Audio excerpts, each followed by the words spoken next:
Fear Not, Episode 144. Hi, I'm Billy Atwell, and I believe that consistently facing your fears is the only way to realize your truest self and to make those confident choices that will help you to obtain your deepest held hopes and dreams. I have faith that this podcast series will show you that you are not alone, that it will strengthen you and give you courage to face your fears, and that it will help you to permanently cross over into a life of living beyond your fears. Join me on this journey as we listen and learn from others as they share their experiences in facing and overcoming their own fears.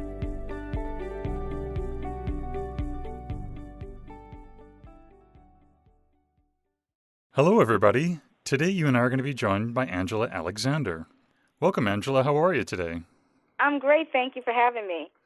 Yeah, are you ready to fear not today? Yes, I am. Angela was in Japan on military duty when her husband and 4 children were in a fatal car crash on April Fool's Day, 2000. Sadly, her 2 8-year-old sons didn't survive. The miracle is, although Maurice and Roger passed instantly at the scene, God allowed both to write and leave behind incredible goodbye letters. Angela said, each one was written above and beyond their age and grade level, and answered specific questions that I would have wondered about for the rest of my life. She retired from the Air Force Reserves in 2005 and is now an author and inspirational speaker. Her autobiography is Miracles in Action, Turning Pain into Power and Grief into Peace.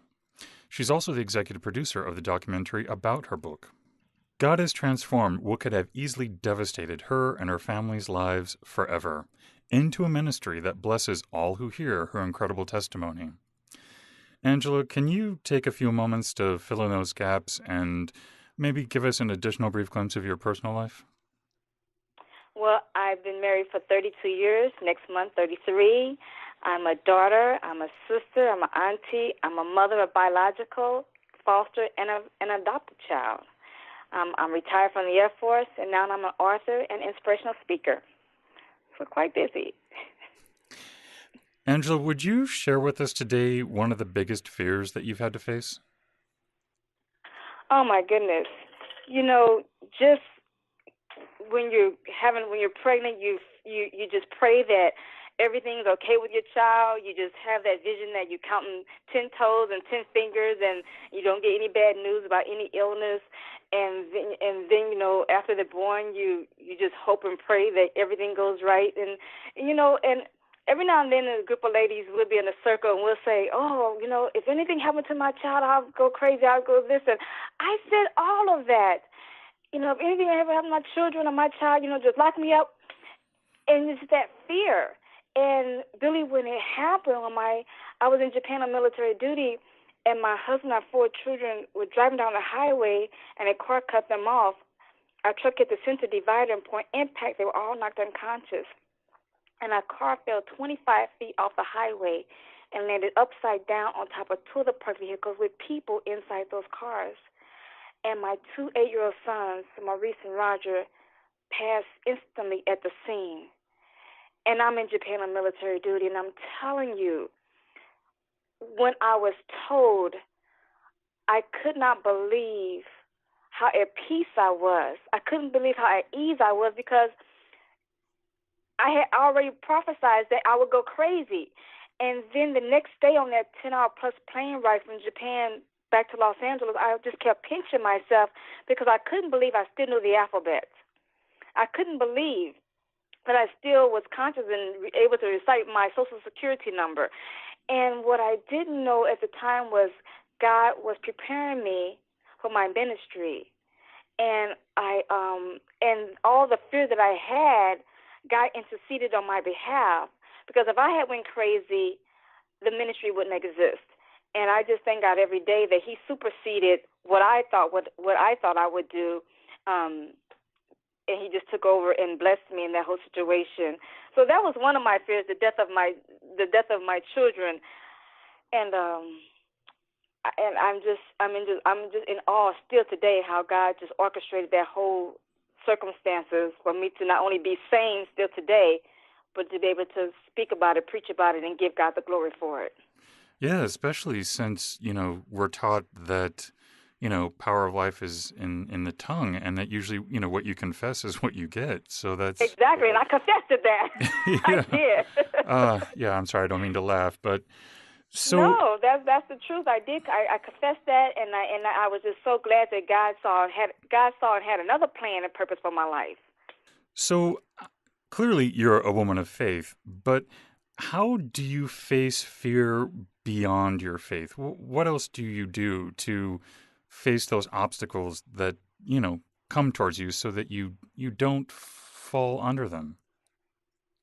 Yeah, well, and example, another fear was when after all this happened, God told me He wanted me to, because my sons, although they passed instantly, God allowed both of them to write and leave behind these incredible goodbye letters, and the letters are so powerful, and those letters gave me a lot of peace to let me know that they were okay.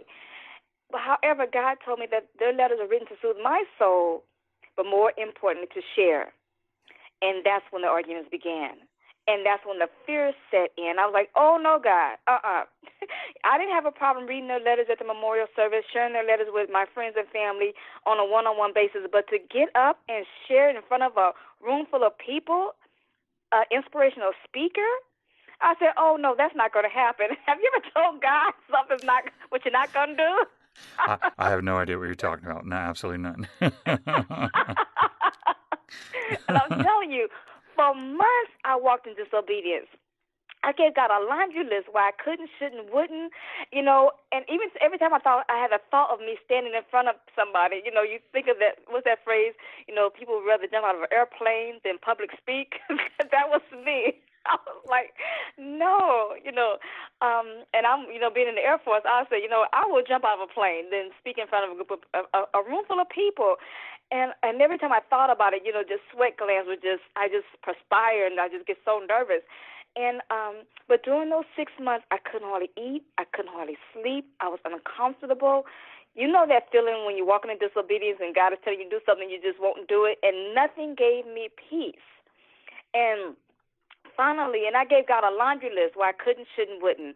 And finally, after I was just totally exhausted, and God was not, He was not letting me have any peace with this decision that I had made not to be obedient.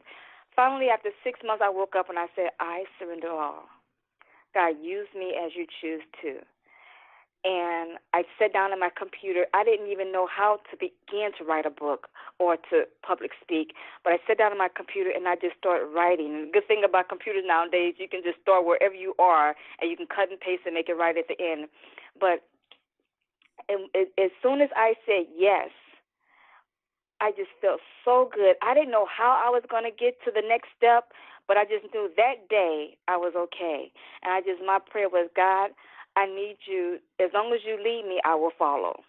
And I spent the next 2 years writing my autobiography. At the time my sons passed, I had 15 years in the Air Force. And I said, God, if you just give me the strength to put my uniform back on and stay in the military for another 5 years, I will retire and dedicate my life to sharing your amazing testimony. And that's from the very beginning. I said, I took the pressure off of me. I said, God, this is your testimony. Use me as you choose to. I am your willing vessel now that I have surrendered. But don't get it twisted. I need you to handle your business. And so I always gave the pressure to God and took it off of me. And so if people enjoyed the testimony, give the glory to God. If they don't, blame God. So, because if you take the rewards, you have to take the disappointments. And I said I can't do that. So for me, during that time of fear, I just surrendered. And I had to just just surrender to the Holy Spirit and just trust and believe that God had me, and just know that He never left me before my whole life. When I look back on my life, God has never left me, and I've been through some stuff, but He's never left me before, and I'd say He never will. So just trusting and believing in God and holding Him true His word that He will never desert you.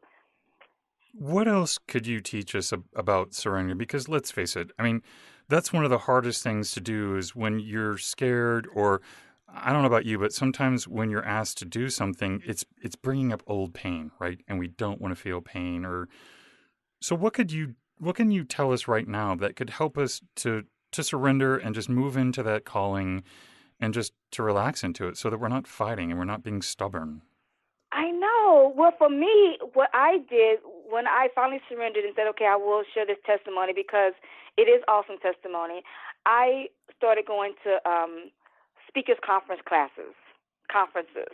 So I did, and then practice and rehearse, and I did everything I could do. I could do everything I could physically do to prepare myself, as well as praying.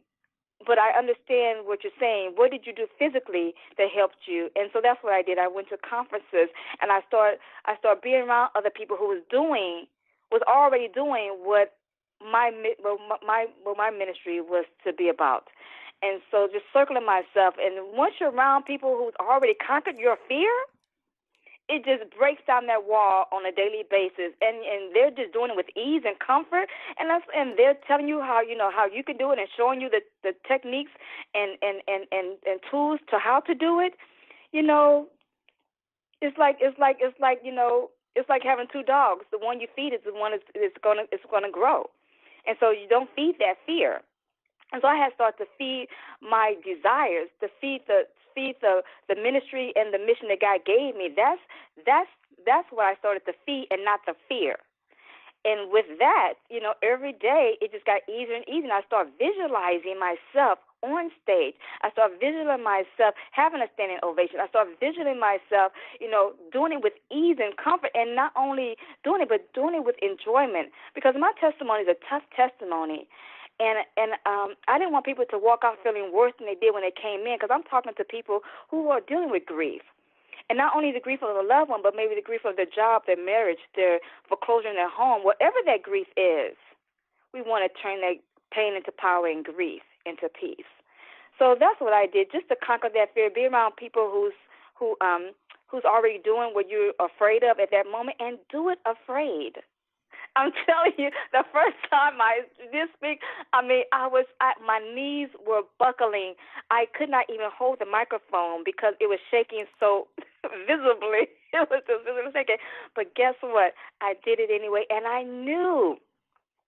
As time passed on, what happened was I was so excited for what the audience was going to hear, because the testimony is awesome. I was so excited what they were going to hear that it started to overshadow and override my nervousness, and that excitement took over. And now I run on stage.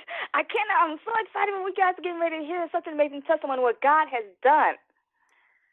And each day and each time, each event, the fear just dissipated.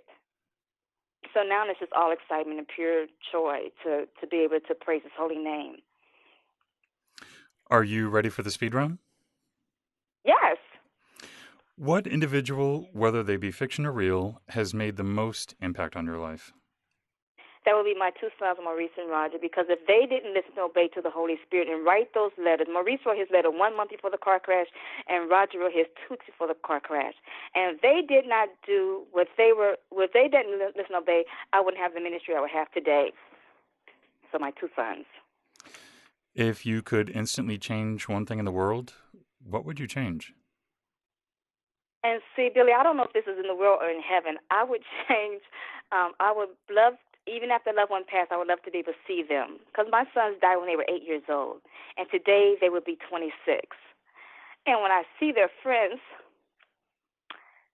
graduating and dating and all the things that, a young man would do from transitioning from boys to men, when I see all their friends in that transition stage, I just wonder, what would my sons be doing? What would they? And so if you could just see your loved ones after they passed away, that was what I would change. I was like, and I know that's way out there, but I so desire to see my sons again.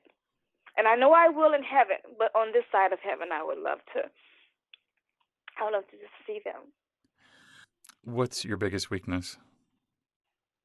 My biggest weakness, I think my biggest weakness, I've kind of conquered that, and that was the fear of speaking. Yeah, and through that process I shared with you, it just dissipated. So I turned that weakness into something I'm really excited about doing now. What's your biggest strength? Conquering my weakness. Conquering that weakness, because that really had me in a I was really just bounded. I was binded. I was tore up. I couldn't function straight, long as I was in that state of fear.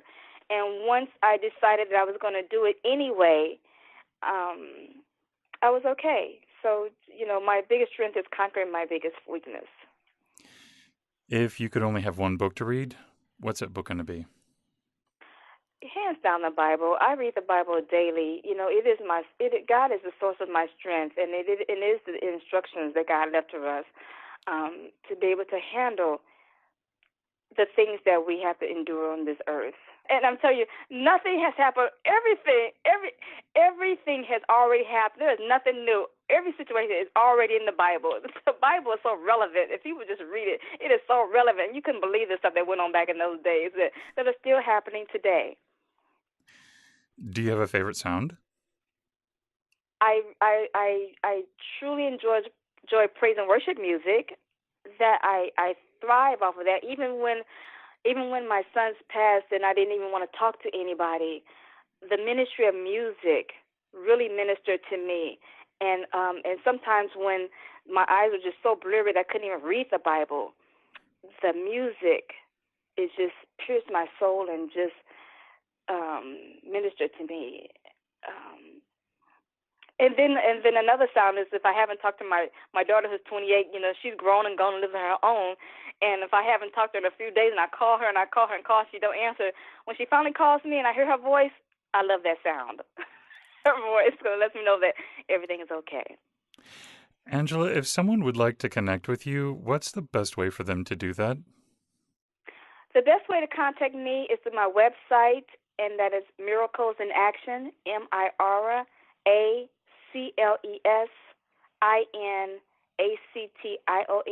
MiraclesInAction, miraclesinaction.com. And what parting advice would you like to leave with us today? That no matter what you're going through, death is inevitable, but misery, that's optional.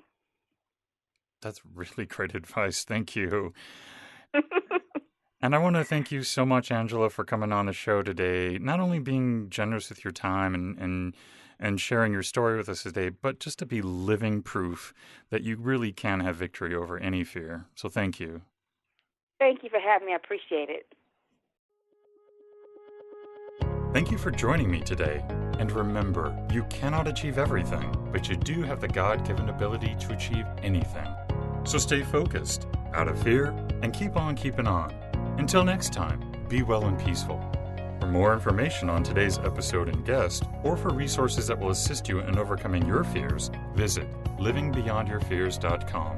And don't forget to subscribe to this podcast, where 3 times a week we move to a life beyond our fears.